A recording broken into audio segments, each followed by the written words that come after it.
వీర జవాన్ కు కొవ్వొత్తుల ర్యాలీ నిర్వహించిన మంత్రి భారతదేశ సైన్యం పాకిస్తాన్ మీద చేసిన ఆపరేషన్ సింధూర్లో సతీ మూకలతో పోరాడి జమ్మూ కశ్మీర్ సరిహద్దుల్లో వీర మరణం పొందిన సత్యసాయి జిల్లా గోరంట్ల మండలం కల్లి తండాకు చెందిన శ్రీమతి జ్యోతిబాయి శ్రీరామ్ నాయక్ ఏకైక సంతానం వీర మరణం పొందిన మురళి నాయక్ కు పెనుకొండ పట్టణంలో బీసీ సంక్షేమ శాఖ మంత్రి సవితమ్మ కొవ్వొత్తులతో ర్యాలీ నిర్వహించారు. మంత్రి మాట్లాడుతూ వీర జవాన్ మురళి త్యాగం భారతదేశానికి గర్వకారణం.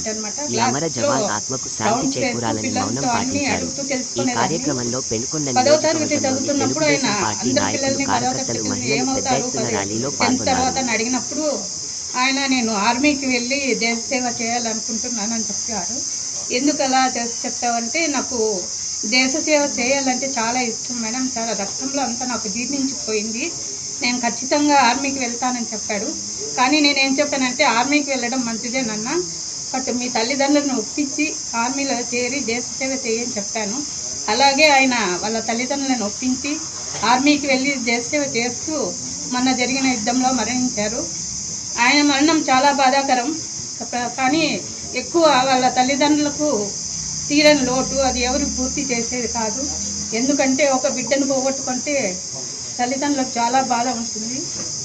ఆయన మరణాన్ని మనము ఎప్పటికీ మర్చిపోకూడదు అని ఆయన భరతమాత ముద్దు బిడ్డగా నిలిచిపోయాడు. అది మాకు స్కూల్లో మా పాఠశాల చాలా గర్వంగా ఉంది, ఆయన్ని ఎప్పటికీ మర్చిపోలేము.